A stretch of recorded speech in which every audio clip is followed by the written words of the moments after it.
Hi everyone, thanks for tuning in to What's Cooking in Lakeville. I'm Jessica Bradley and I'm excited that you're joining me today. We are going to be making a delicious, comforting meal for you today. Some cornbread that my family loves and a delicious, hearty kale soup. And we're gonna top that cornbread with some really, really yummy sweet honey butter. So the first thing we're gonna do is make the cornbread. So I have here in this bowl 3 cups of flour. And to that, I'm going to add a few additional ingredients. I'm going to whisk together all the dry ingredients. And then I'm going to whisk together all the wet ingredients, and then we're going to combine them. So, let's see. I'm going to give this a little whisk just to lighten it up. And that's one of the keys to baking a good cornbread, is to keep things light. So to the 3 cups of flour, I'm going to add a cup of cornmeal, 3/4 of a cup of sugar. In this I have 2 tablespoons of baking powder for the rise and a tablespoon of salt. So which seems like a lot, but this makes a large quantity of cornbread, and salt is really what gives things flavor. It's a flavor enhancer, so you definitely need it when you're baking. So this recipe, I'm just going to give this stuff a quick little stir. This recipe is actually one that I've found recently in the new cookbook of one of my favorite cookbook authors, Ina Garten, and I love her recipes because they're, really accessible to someone who cooks at home. They're not overly fussy, they're not complicated to make, but they always turn out really good. Now that we have the dry ingredients all whisked together, I'm gonna take the wet ingredients and whisk those together in a separate bowl, and then we're gonna combine them. Okay, so I'm going to add about 1 1/4 cup milk. The next ingredient is sour cream. And this gives the cornbread like a nice moistness and a little bit, of an extra zing to it. I'm going to add that in. 2 eggs that we're going to add to that. These are room temperature eggs. Whenever I crack eggs and I'm baking, I like to do it into a separate bowl. I don't know if I've ever showed you this before, but I like to do it into a separate bowl in case any shells get in it, so that way you're not fishing shells out of your total mixture. You're just fishing them out of this little bowl before you add it. So there's 1.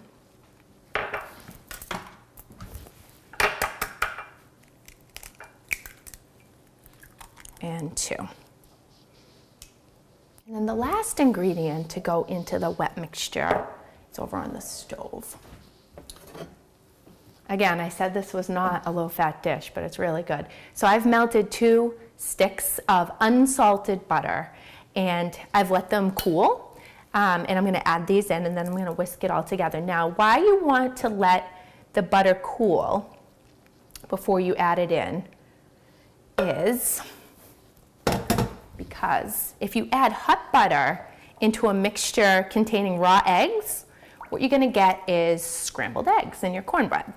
Now this is a really good basic cornbread recipe, which I love. I just love it with some honey butter on it, and just to kind of keep it simple. However, if you wanted to dress it up a little bit, this is where you might, once you mix these 2 together, then you would add things like, some people love chopped jalapenos, some people really love cheese in their cornbread, some people love fresh kernels of corn in their cornbread. So there's a variety of different things that you could do. Okay, I'm going to add this in, and then I'm going to slowly and gently mix it all together with a spatula.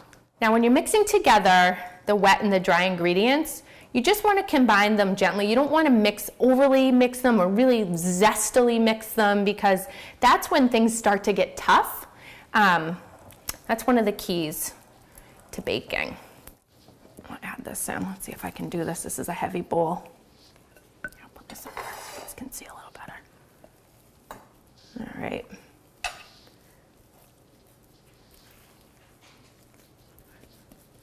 And see how fluffy it is? That's from all that baking powder. We'll just spread it out evenly.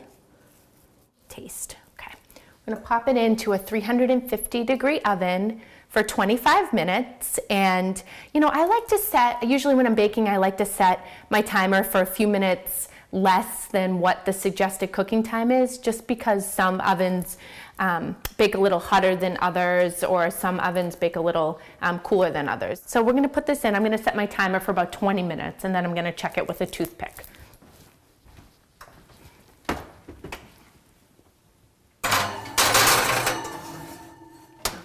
So now we're gonna make this delicious, delicious kale soup. My husband and my son absolutely have always loved kale soup. They could devour an entire pot in one sitting. I haven't always been the hugest fan of kale soup because sometimes I find that they taste a little smoky for my taste. Like typically you'll use like a chorizo or like something like a really smoky type sausage in it. But I love the idea of how healthy and hearty it is. So I thought about it a little bit and came up with kind of my own version of kale soup. So that's what I'm going to show you guys today. So I have a Dutch oven over about medium to medium high heat, getting warm right now. And if you don't have a Dutch oven, that's totally fine. You can just use like a nice hearty, heavy bottomed soup or stock pot. To that I'm going to add about a tablespoon of olive oil, good olive oil. Okay. And that's nice and warm, you can tell because the oil's kind of rippling in the bottom of the pan. The next thing I'm going to add to this, I have a pound of loose Italian sausage. So this kind of takes the place of that chorizo or linguiça. And I'm going to add that right in, and I'm going to get it cooking.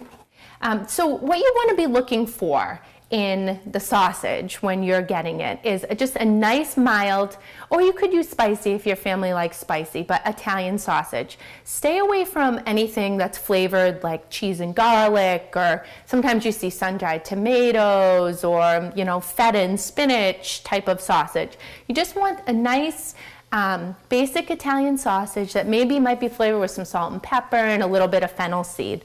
That's what's going to give this soup a nice kind of fresh and light flavor. So I can hear it going.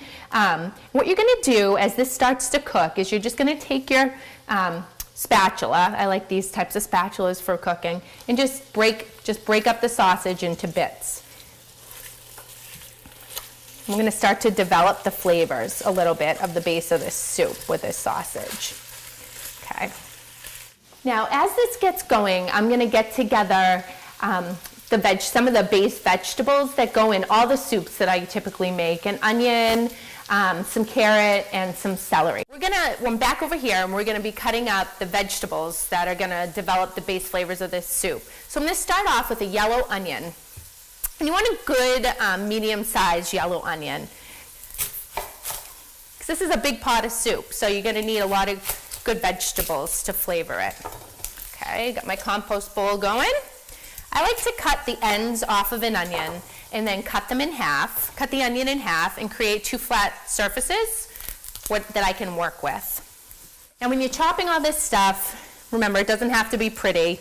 You just kind of want it in little, smaller than bite-sized chunks, but they don't have to be all uniform or even. Now I'm going to get this into the pan before it starts to make me cry. Okay, here we go. And those flavors can then start to meld with the sausage too. The thing I'm going to add is a bunch of stalks of celery. Now when I'm doing soup, I always love to use the middle part of celery. It's leafy, and I love the way it looks, and I love the flavor that it adds. So I'm going to use all these little middle stalks of the celery, and a couple of the bigger ones as well. And again, you just want to kind of chop these up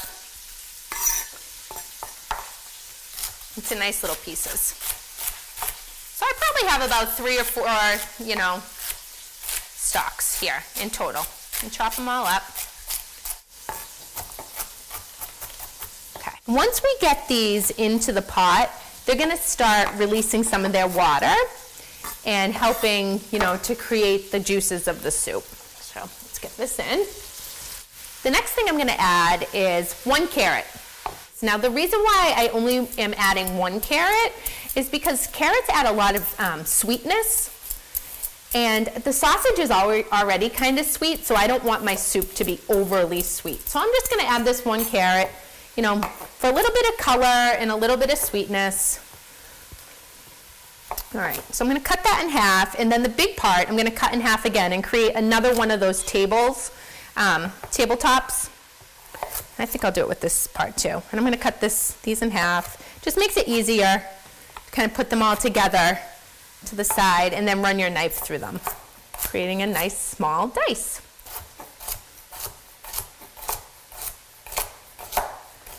Okay. Watch out for your fingers though. All right, let's give this a little stir.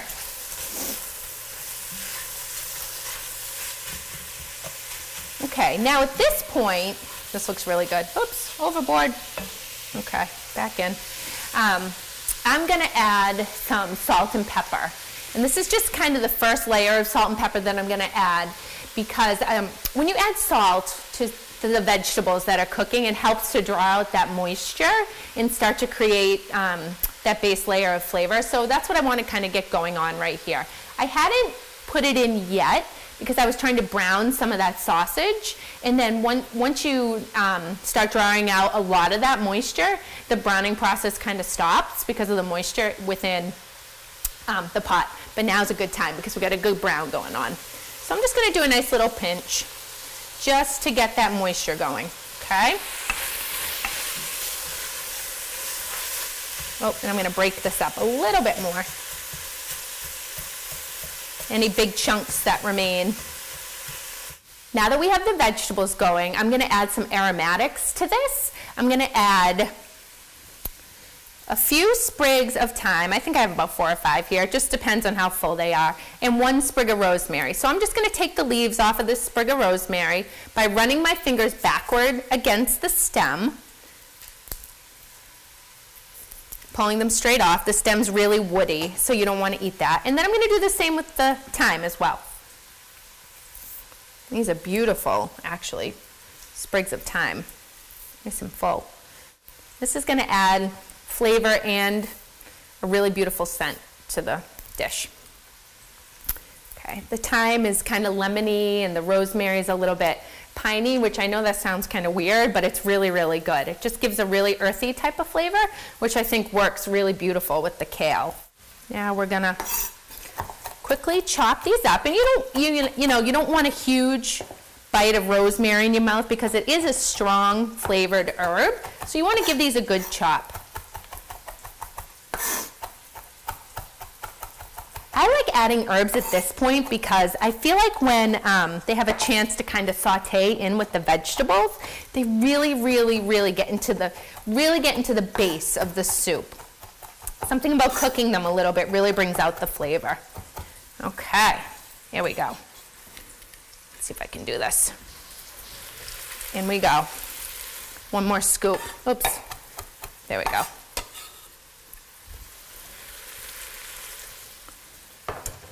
Stir.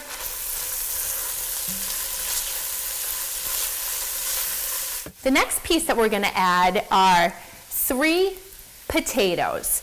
And I like to use Yukon Gold potatoes because I like their creamy texture, but I also like the color that they add. They're usually a little bit more yellow inside than a typical like red potato, which is very white, or a russet potato. So we're going to add 3 of these, and I like to add 3 because I like lots of potatoes. I like this soup to be very chunky and full of vegetables and heartiness. So I like to, again, cut it in half, create that table, and then cut these in quarters. Cut these this table in quarters. So for this one, it worked out just to do it like that. Then we're just going to chunk that. This one is a little bit too big to do that side, so I'm going to flip it over and cut it in half again like that.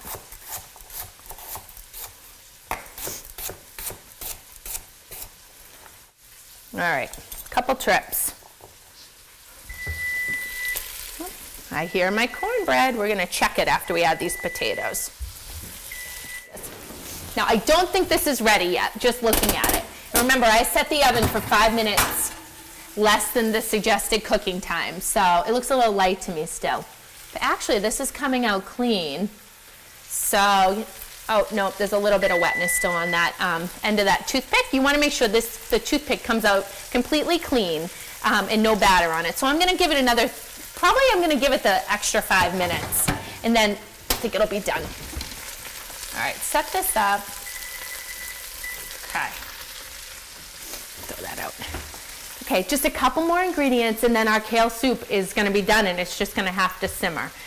The last kind of aromatic-y, vegetable-y type thing that I'm gonna add before I add the stock and the kale is a few cloves of garlic. So it just depends on how garlicky you might want it. I like it kind of garlicky, so we're gonna do, you know, maybe 4 medium-sized cloves here.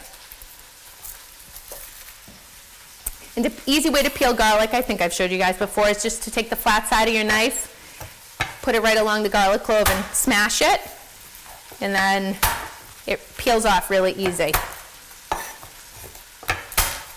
There we go.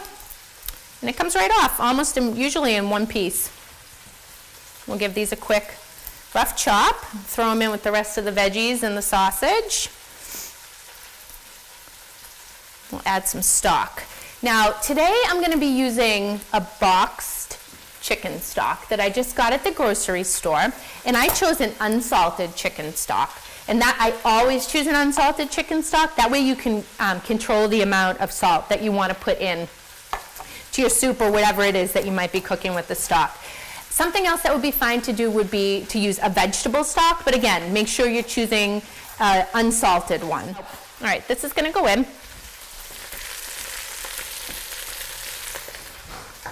Give it a quick stir.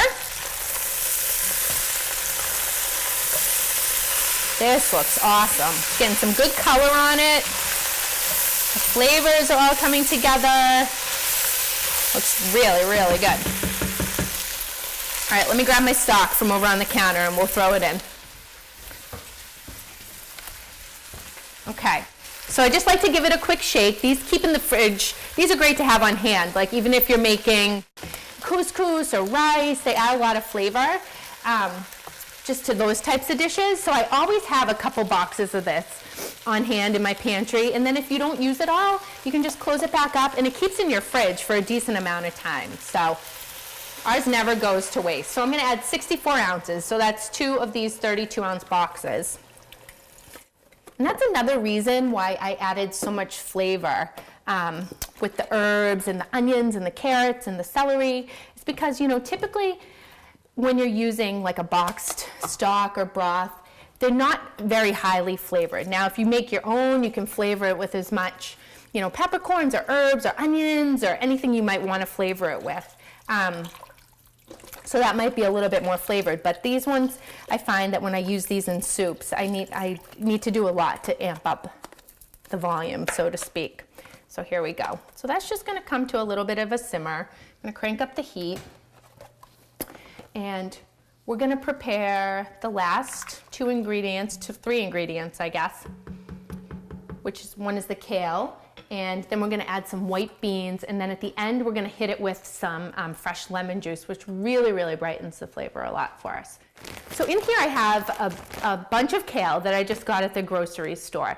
Now, if it was in season at the farm stand, Elliot's has beautiful kale during the time that it's in season, but right now in January you can't get it. So anyway, I picked out a bunch of kale. You want to look for leaves that are really firm and green, nothing wilty.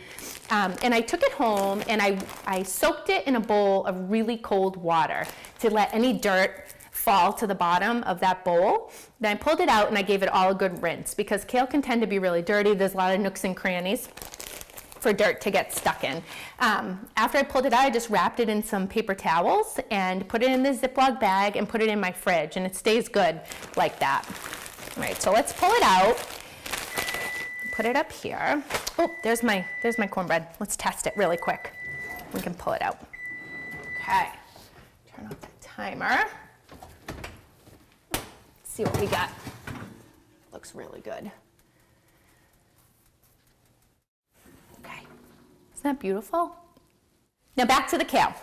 So we have these beautiful kale leaves. Down the center of kale is a really, really tough stem. So what we're gonna do is we're just gonna pull the nice tender leaves right off of that tough stem, and they go into the compost bowl. You might not think that this is all gonna fit in that pot, but it will. It wilts down significantly, like if you can think about what spinach might do when you have it in a big box and then you cook it down, it goes from this big to this big. So it's the same thing with kale. All right, let's start with this and give this a chop and then add it in. And then we can go for round two because I don't think I can fit anything else on my board here. Okay. I'm just going to run my knife through it this way, break it up a little bit. Okay, let's see. Nice big pile.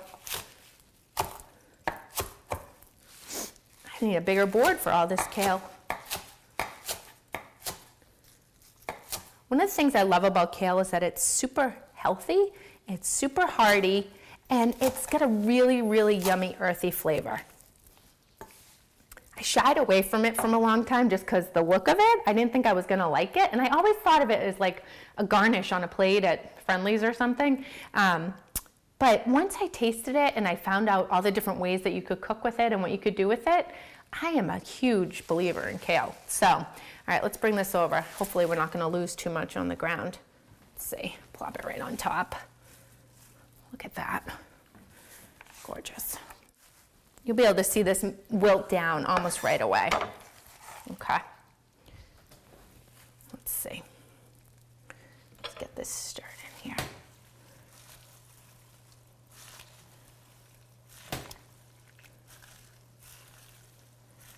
Oh, that's hot. Okay. You can see it wilting down as I stir it in.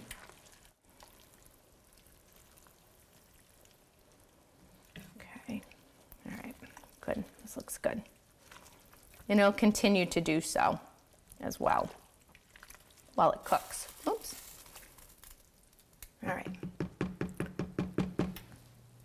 One more ingredient, and then I'm gonna hit it with some more salt and pepper and the last kind of brightening flavor of lemon juice. And the last ingredient is just 1 can of white beans. I like cannellini beans. So what we're gonna do is we're gonna open that can of beans, we're gonna strain it out into a strainer and rinse them off with really cold water because they come packed in this salty liquid, and we don't wanna be adding any of that to our soup. All right. Oh man, does that look good. Ooh, that kale is so bright and pretty. Love it. Just hit this up with some additional salt and pepper.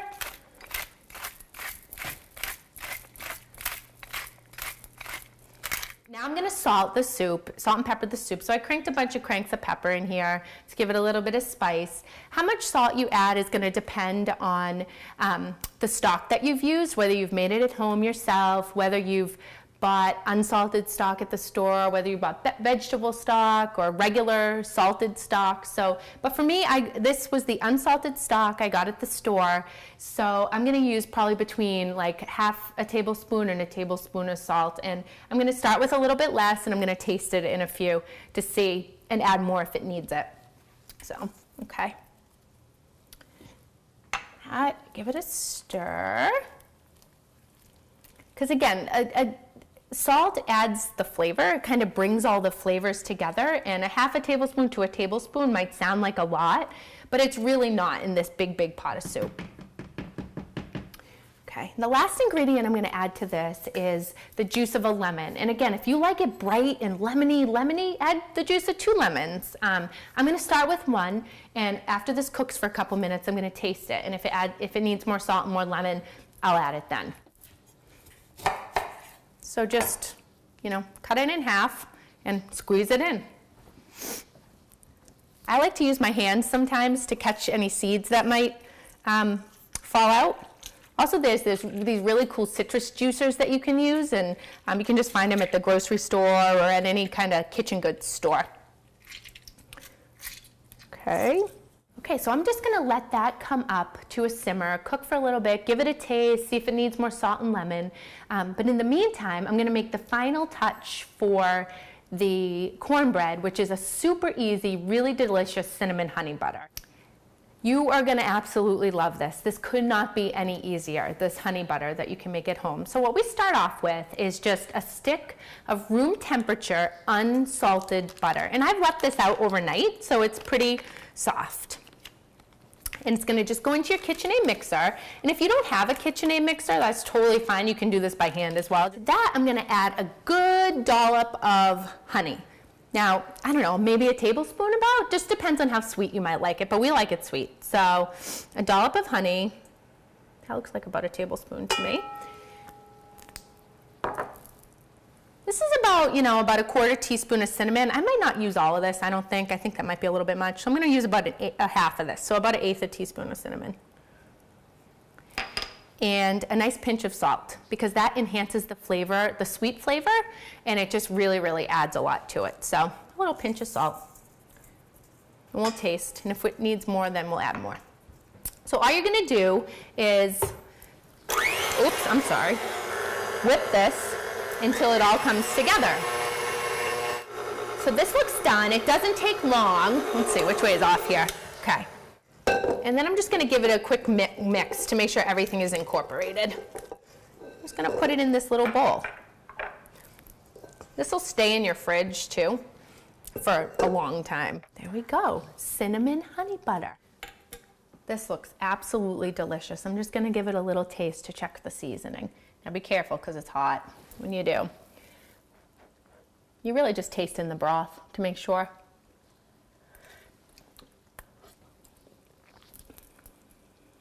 I actually think it's kind of perfect. So I think it's time for us to serve it up and eat. So let's grab a bowl, scoop ourselves a big hearty portion of the soup. Now this did not take a long time to cook at all. We made the cornbread, we made the honey butter, and we made a beautiful pot of kale soup, in 45 minutes maybe, at the most. So I like to get lots of everything, all the veggies and the beans and the sausage, and you can see the kind of little brown bits in there, tons of kale. It's beautiful to look at too. Okay, how I like to top this soup is how I like to top every soup. With one of the best ingredients ever, tons of Parmesan cheese. Who doesn't love Parmesan cheese, right? So a nice hearty grating over the top.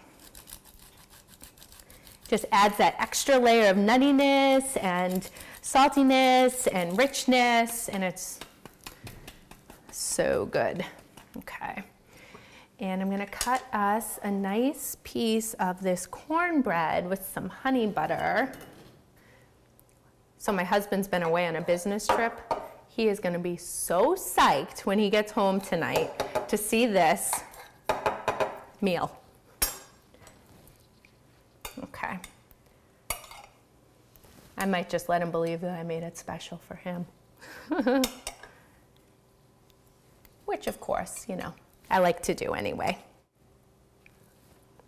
All right. It's one of the best parts about cooking. You do it for the people you love, it just feels good. So, okay, isn't that pretty?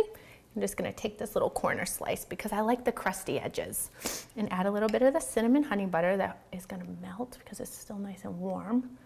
Yummy. Okay. This looks, oh, how good does that look? Oh my gosh, I can barely wait. Okay, so here we have it. Cornbread, sour cream cornbread with cinnamon honey butter and a beautiful freshened new version of kale soup.